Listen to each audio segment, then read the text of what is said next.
நான் அழும்போதே அவருக்கு தெரியும் நான் எதுக்காக அழுறேன், நான் எது நிமித்தம் ஆறுதல் அடையாது இருக்கிறேன். இதை எல்லாமே அறிவார். ஒன்றை புரிந்து கொள்ளுங்கள், நாம் பலரிடத்தில் போய் அழுகிறோம்.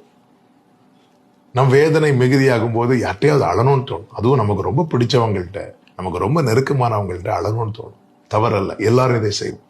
அதே நேரத்தில் அந்த நபரிடத்தில் நாம் அழுகிறதுனால அந்த கண்ணீருக்கு என்ன பலன் உண்டு என்பதை யோசிக்க வேண்டும். நம் ஆராதிக்கிற தேவன் கண்ணீருக்கு பலன் கொடுக்கிறவர்.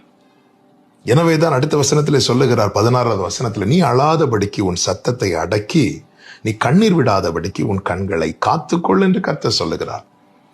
உலகம் அழாதே என்று சொல்வதற்கும் பரலோக தகப்பன் அழாதே என்று சொல்வதற்கும் வித்தியாசம் உண்டு. உலகம் அழாதேன்னு சொல்றது எதுக்கு தெரியுமா? நம்ம அழுது அவங்களுக்கு கஷ்டமா இருக்கு. நம்முடைய பரிதாபமான நிலையை பார்த்து அழாதீங்க, அவங்க ஆறுதல் சொல்ல முயற்சிக்கிறார்கள். ஆனா ஆண்டவர் அழாதேன்னு சொல்றது ஆறுதல் படுத்த மட்டும் அல்ல, அந்த கண்ணீருக்கான பலனை கொடுக்க. ஆண்டவர் அழுகிற ஒருத்தங்களை பார்த்து அழாதேன்னு சொல்லிட்டாங்கன்னா அந்த கண்ணீருக்கு நிச்சயமாய் பலன் உண்டு என்று அர்த்தம். அதை தான் கர்த்தர் சொல்லுகிறார், உன் முடிவை பற்றி உனக்கு நம்பிக்கை உண்டு. உன் கண்ணீரை நான் ஸ்டாப் பண்ணி இருக்கிறேன்ல.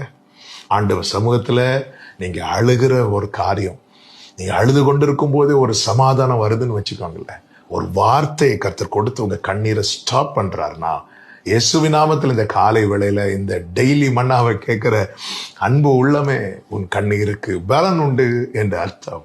நிச்சயமாய் உன் முடிவை பற்றி உனக்கு நம்பிக்கை உண்டு. நம்பிக்கையோடு காத்திருங்கள். கர்த்தர் உங்களை ஆசீர்வதிப்பாராக.